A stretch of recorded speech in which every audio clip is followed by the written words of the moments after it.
Welcome to Razzball Radio. It is Monday, June 16th. I'm your host, Nick Capozzi. And you know what? We like Mondays here at Razzball, and the reason is that's a day that we're joined by none other than the main man at Razzball, Mr. Gray Albrecht. Gray, good morning to you, sir. Hey, what's going on, playa? How was your weekend? Did you enjoy yourself over the weekend? Yeah, not bad. Had to do the dip and dab, trying to avoid Barack. But other than that, it wasn't bad. That's right. The President of the United States, of course, was in Palm Springs, where Gray is vacationing with the elderly. Yeah, exactly. All right. I retired at the age of 32. Peace out, world. All right, whenever we have Gray on, we tend to cover what's in the news, so we're going to do that as per the norm today. Let's start off with something that I think is a bit interesting. He hasn't necessarily performed to the ability that people thought he would, but Carlos Martinez has been moved to the rotation for the Cardinals, and he goes tonight. Any initial thoughts on that? No. Okay, moving on. Next question. I mean, Martinez has great upside, though, doesn't he, as a starter? Yeah. No, he definitely does. I was saying to myself yesterday that if Carlos Martinez was going into the rotation at in June, back in March, if I would have heard he was going into rotation in June, I would have been crazy excited, I think, back in March. But now, after he has about a 5 ERA in the major leagues, and he is just, it looks like he's a spot starter. He's not really stretched out, so he's not going to be able to go very deep in the game.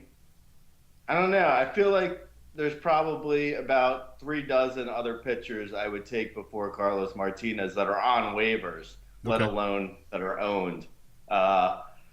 He definitely, I mean, at some point, I think he will break out. He'll probably be a situation where it's in a year or 2 years, at some point, the Cardinals are going to put him in the rotation in spring training, stretch him out, have him, properly be prepared for the season, and he's going to be great. And it's going to be like, oh, there's the Carlos Martinez everyone expected. Right. But yeah, as of right now, I'm really not that excited about him. Okay, fair enough. Let's talk about another starter. Marco Estrada. Is his rotation spot in question? The reason is, obviously, he's had 4 or 5 terrible starts in a row. His ERA has ballooned in the last month from about 3.5 to almost 5. What's going on with Estrada in Milwaukee? I think Estrada has, I don't know, I wouldn't be surprised if there isn't a call to the disgraceful list for Estrada. I think there might be an injury that he's hiding. Something seems off because he's not old enough where he should be having velocity issues, but his velocity is down, his walks are down. He is probably looking at around a 4.5 ERA if all things are equal, with luck and everything, which is really bad. I mean, that's not the pitcher that he was as early, as late as last year. I think the biggest issue right now is for Fears. I'm assuming you're talking about Jimmy Nelson or Mike Fears going into the rotation for Estrada. Exactly. They're great, and they've been really amazing in the minor leagues. The problem is, I think Estrada, if he doesn't go on the DL, I think he's earned the place with the Brewers where he will continue to go. Is something flashing? Did I just see? Was that like a subliminal message? No, your camera for some reason is improving. So is it a subliminal message? Is my T-shirt a subliminal message about what I'm saying? This was actually, I think this was a charity T-shirt that someone bought me, and it was discounted because it was spelt wrong or something. I think American Apparel was selling this. All right, so you are concerned. Obviously, you think that Estrada is possibly injured. I think he's possibly injured, but I also think that he has earned enough respect by the Brewers that they're not going to just bump him from the rotation.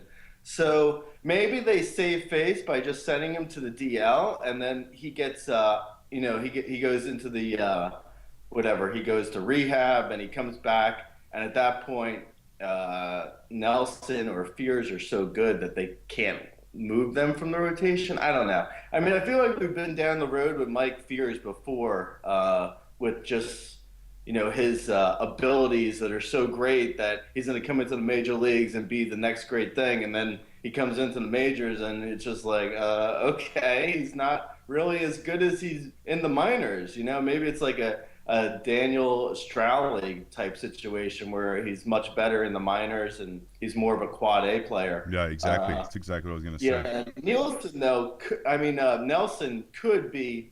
I mean, he could be great from what I've seen of him. He looks like he can handle himself in the majors. I picked him up in one NL only league just because it's a deep league and I have to speculate whatever I can. So hopefully he does get into the rotation. Right now, there's no clear, there's no clear avenue.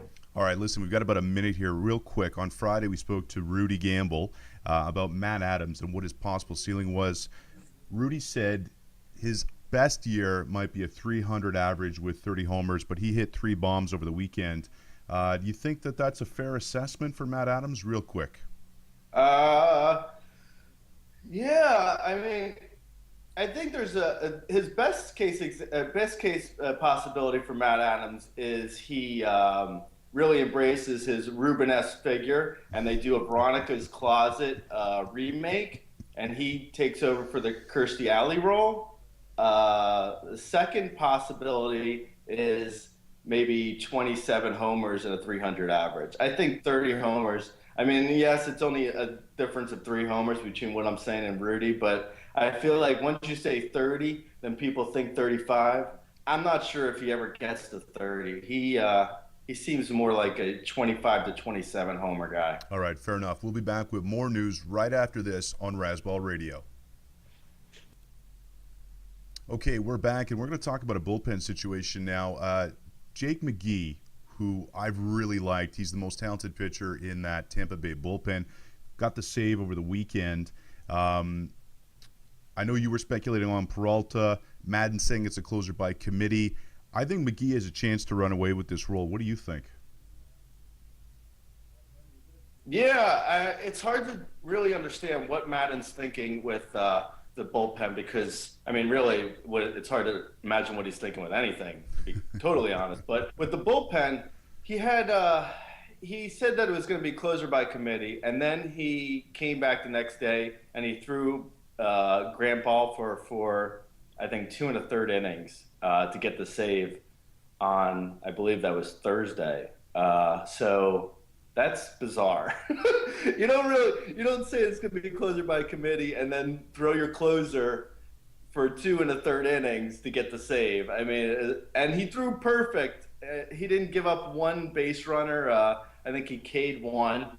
So, I mean, at that point, I was like, okay, well, I guess he's just going to say it's closer by committee to take maybe mental pressure off his actual closer and just continue a ball for. But then he didn't, Balfour didn't throw for, whatever it was, 4 or 5 days. And like you said, McGee got the save on Sunday. So now it's like, okay, so is McGee Maybe it really is a committee.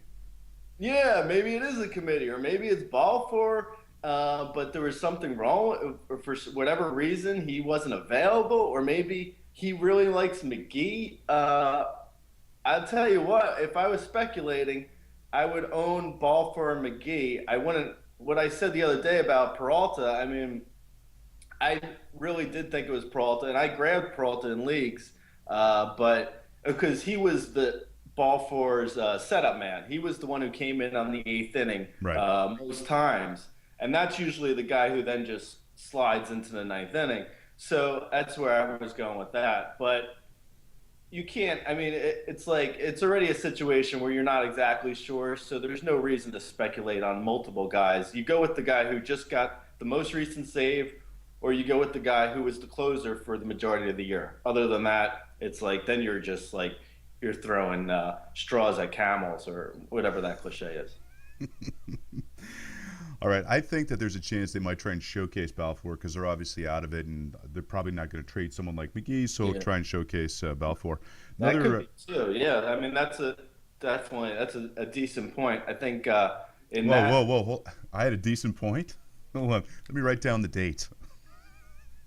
I have some sort of like positive affirmation Tourette's where I'll just like I won't even hear myself say it, but I'll just say something positive to someone else, and I'm like, wait a minute, what? Who said that? All right, No, what I was going to say was along those lines. I would also look at Papelbon as being a guy who possibly could get moved at the trading deadline, just so so then Bastardo would move in. right. The Okay, another bullpen. the fatherless middle reliever over in Philly. Another another bullpen situation that I don't know if it got clearer over the weekend, but it was definitely something worth following. Neil Ramirez, who's had some real nice numbers for the Cubs this year, got a save this weekend. Any chance that he runs away with the closer job because he's only 13% owned, widely available? Yeah, well, it's right back at the same situation where if Rondon is healthy, don't the Cubs want to highlight him for possible trades? I mean, I don't know. I think the Cubs could trade anyone really on that team and still be going towards the future. I mean, they're except for maybe Rizzo. I don't think they're going to trade Baez or Bryant. Obviously, I'm not talking minors. In the majors, they could trade just about anyone except for maybe Rizzo. I don't know if they would trade Lake. Maybe. I don't see what. Yeah, I guess not. So anyone's really available. So Neil Ramirez definitely looks like he's the closer while Rondon is dealing with his elbow issue. It's hard to like he was out. I think his last save was on the 6th. So it's now almost 2 weeks. So I guess he could have just went to the DL, but I don't know. I guess they didn't feel like making the change. I would say that probably I would own Rondon and Ramirez. I would expect Rondon to get the job back once he's healthy. I don't think Ramirez is going to be the closer and Rondon suddenly just going to be a middle reliever. I think if anything, Rondon goes back into the role, if nothing else, until the trading deadline, and then the Cubs move him. Okay, so Billy Hamilton has 25 steals this year, which is great. But he's hitting 264. He's got 4 homers, which is nice. I guess a nice surprise. But here's my question about Hamilton: are you disappointed? The reason I ask that is because where you had to draft him this year to get 25 stolen bases at this point, you could have picked up Ben Revere possibly off waivers. He's got 19 swipes. Rajai Davis, 19 swipes, both with a better average than Hamilton. So are you kind of reassessing what you paid for Hamilton and if it was worth it? No, I wouldn't have bought Hamilton. I mean, this goes back to Sagnoff. Steals ain't got no face. It's yeah. I would always say in the end, it's best to get it. That's what Sagnoff is basically. Steals or saves ain't got no face, which means you don't pay for steals or saves because they're always available. And if you have them, you should trade them. So Hamilton is a great guy to trade to someone who's hurting for steals if they don't realize that they could just pick up someone like, I don't know, Danny Santana, Right. or Rajai. I mean, let's look at this. So for instance, you have a situation where you have a need for steals. Now, could you and let's say you're in a league where Rajai Davis and Hamilton are both owned. So who is cheaper to trade for? Rajai, of course, Yep. right? But he's exactly the same as Hamilton if you need steals. I mean, what's it? Maybe 5 less steals on the season? That's not a huge difference. So you trade for Rajai, you could probably give someone Neil Ramirez for Rajai. I mean, they don't really care if they, it's like if they have Rajai, they're like, anything I could get for him. But Hamilton, just with the hype alone, you probably have to trade like, to stick with the closer trade, you probably have to trade like a David Robertson to get Billy Hamilton. Yeah, no, it's a fair assessment. All right, we'll be back. We got another segment with Gray here in the news on Razzball Radio right after this. All right, we're back on Razzball Radio with Gray Albrecht. You can follow him on Twitter, but you don't really tweet. But technically, he is the @Razzball account. I am @Nick Capozzi. If you ask me a question, I'll answer it. Gray, you just answer questions in the comments at razzball.com, but we appreciate it. I answer a lot of questions in the comments. Yeah, you do. You do. Yeah. No, actually, Gray's really good at that. So if you do want some advice, the rundown is up every morning. I really think, like, with fantasy, like, Twitter's fine, whatever. I'm not a huge fan of Twitter in general, but with fantasy questions, you got to give me more than just 140 characters a lot of times. Like, what size league is it? What is, it's like, I don't think it's conducive to Twitter as much as comments, where you can really lay out your team situation and give me a full picture of what the, why you're trading for Votto or why you're trading for Billy Hamilton. Yeah, okay. No, that's fair. That's a good point. Okay, here's another player I want to talk about, Jake Odorizzi.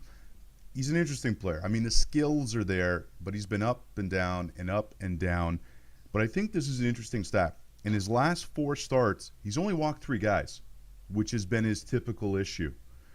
Are you coming around on Odorizzi?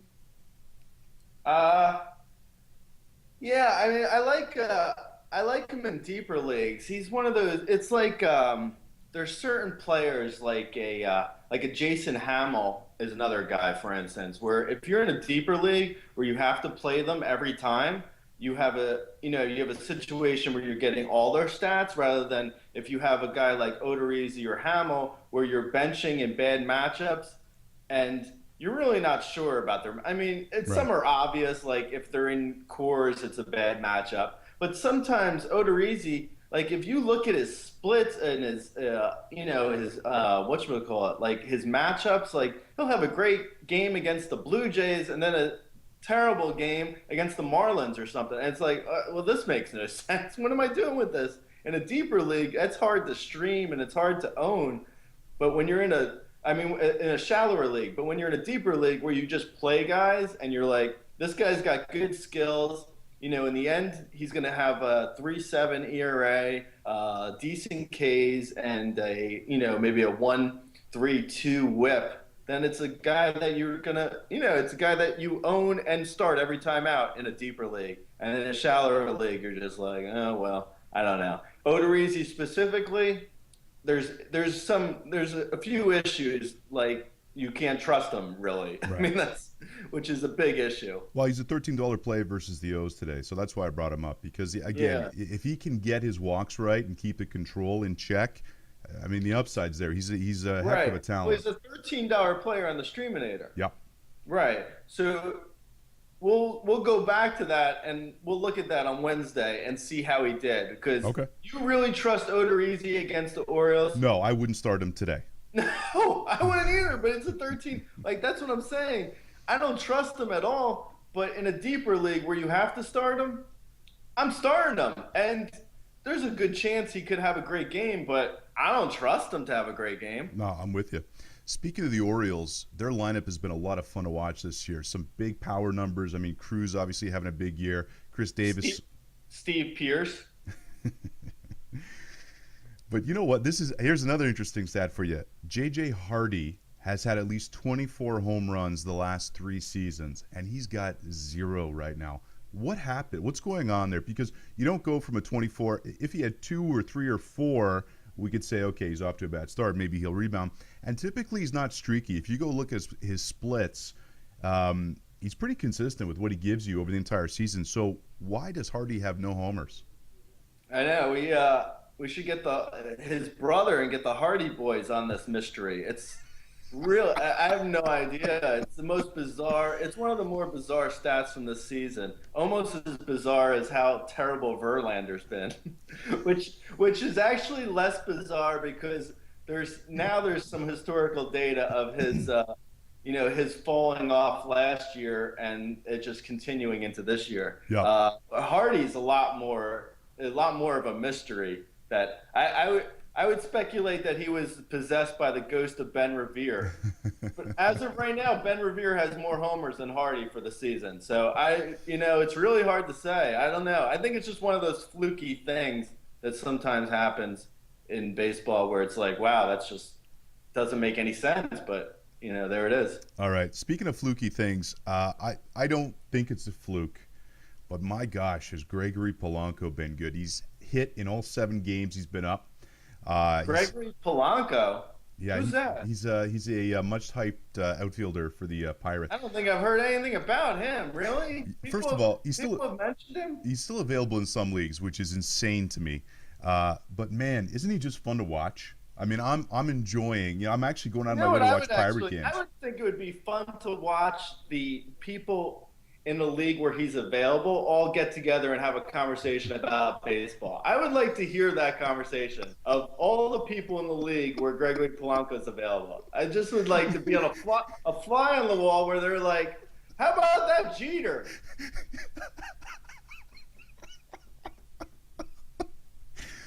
But is he not? He arguably might be the most. I don't want to say most exciting. He's not the most exciting player in baseball, but I'm really enjoying. I'm getting a kick out of watching this guy. And I know you said, look, he might hit 280, 285, give you some steals, but and power. He's got both. He's a bit of a 5-tooler. I mean, it's fun. Definitely when a guy comes up and he hits. Like, look at Gon Homerton.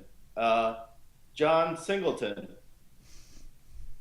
I mean, he's already, he's hit a bunch of homers in his short time in the majors, which is great. I mean, I'm all for it. I like it a lot. I think it's, it's exciting. I think the thing with rookies, I mean, this is a really general statement, but when you have a guy comes up and he either, kills the ball until the league catches up to him, or the league overwhelms him, and then he struggles when he first comes up, and then he like slowly breaks out. Like, I think maybe that's what happens with Oscar Taveras possibly, because he's a better talent than Polanco in a lot of ways, and he hit barely 200 in his 10 days in the majors, whereas Polanco is now hitting like 450. All right. So, it's just like, this is like totally like, I'm sure there's millions of examples where guys do, they don't break out and they also don't do terrible. They do somewhere in the middle. But this is like, is this sort of the situation where it's like one guy does something that's just like, oh my God, Polanco is like the greatest thing since Babe Ruth when he used to toast bread and put it on a woman's, Okay. We got to wrap this up, Greg. We got to go. That's all the time we have for today on Razzball Radio. We'll be back tomorrow with Sky and the Guru. Thanks for joining us today. We'll see you tomorrow.